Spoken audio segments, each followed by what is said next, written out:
warahmatullahi wabarakatuh. Saya Sukma Mega Agustin, NPM 2001 111102, Prodi Pendidikan Agama Islam. Saya dari kelas C.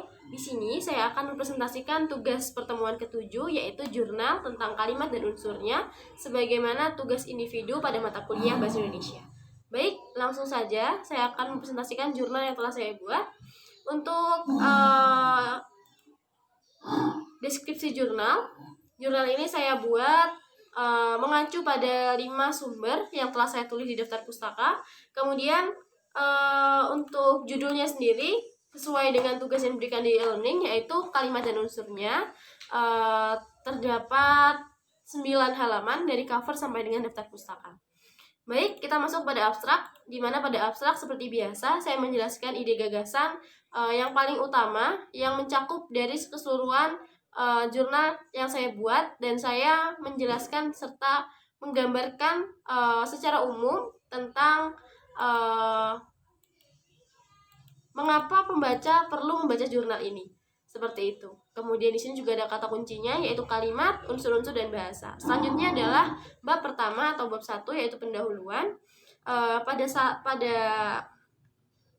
bab ini terdapat 3 poin. Yang pertama adalah latar belakang, di mana pada latar belakang ini saya menjelaskan secara umum mengenai bahasa dan unsur-unsurnya. Kemudian juga di sini saya mengajak para pembaca juga untuk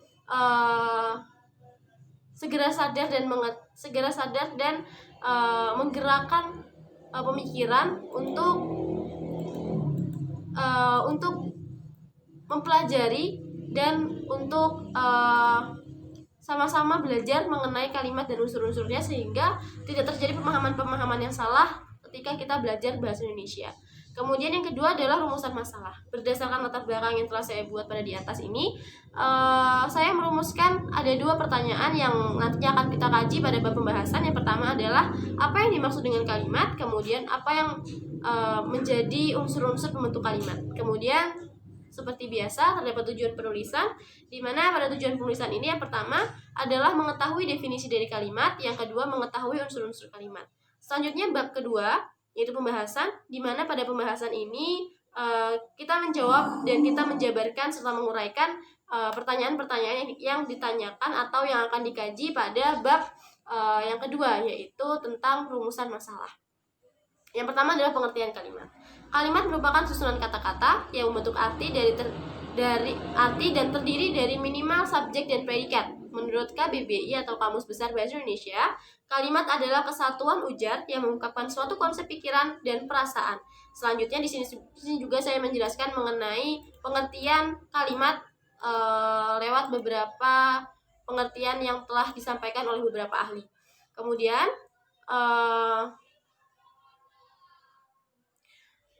saya simpulkan juga dari beberapa pengertian yang telah saya lampirkan menurut beberapa ahli pada jurnal ini. Saya mengambil kesimpulan bahwa kalimat adalah bagian terkecil ujaran atau teks wacana yang mengungkapkan pikiran yang utuh, merupakan suatu atau satuan gramatikal yang dapat berdiri sendiri sebagai satu kesatuan terdiri atas satu atau lebih klausa yang ditata menurut sistem bahasa yang bersangkutan dan mempunyai pola intonasi final. Selanjutnya, mengenai poin yang kedua, yaitu unsur-unsur kalimat. Apa sih itu unsur-unsur kalimat? Unsur-unsur kalimat adalah fungsi sintaksis yang lazim disebut jabatan kata atau peran kata dalam kalimat. Unsur kalimat tersebut adalah subjek, predikat, objek, pelengkap, dan keterangan. Seperti disebutkan bahwa kalimat dalam bahasa Indonesia baku sekurang-kurangnya terdiri atas 2 unsur. Yang pertama adalah subjek dan predikat.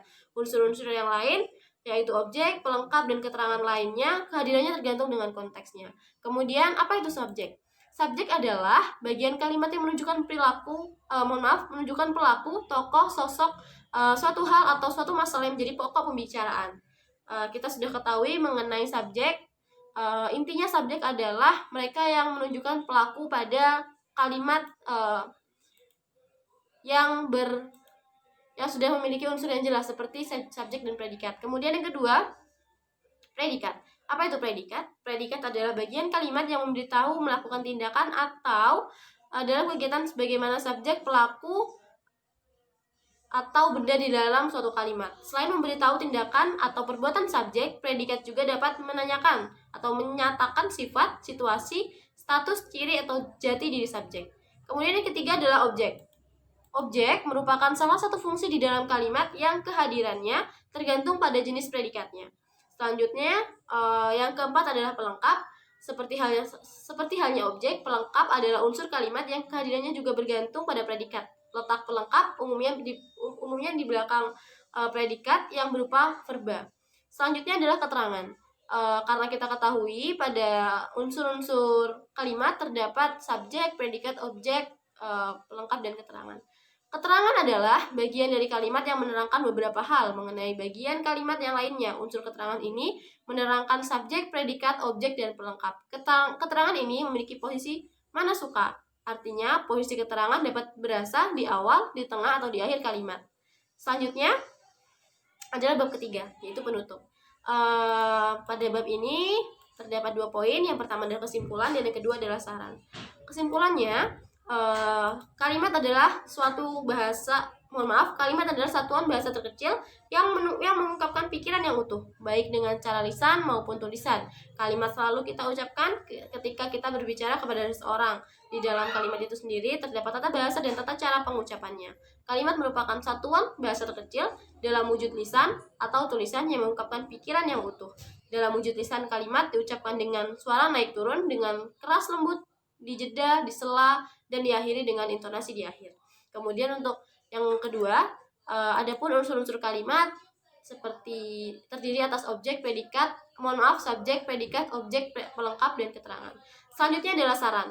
Setelah memahami tentang pengertian kalimat dan unsur-unsurnya, pembaca dan penulis diharapkan dapat memahami tentang kalimat guna terwujudnya pemahaman secara benar mengenai perkembangan bahasa Indonesia yang saat ini kita ketahui banyak sekali yang dipelajari dan konteks-konteks dalam penggunaan bahasa Indonesia sendiri. Salah satunya adalah kalimat ini. Kemudian juga di sini penulis dengan kerendahan hati menyadari masih banyak sekali kekurangan yang terdapat pada jurnal yang telah saya buat, sehingga kritik dan saran sangat kami perlukan untuk membangun atau untuk perbaikan jurnal yang telah saya buat.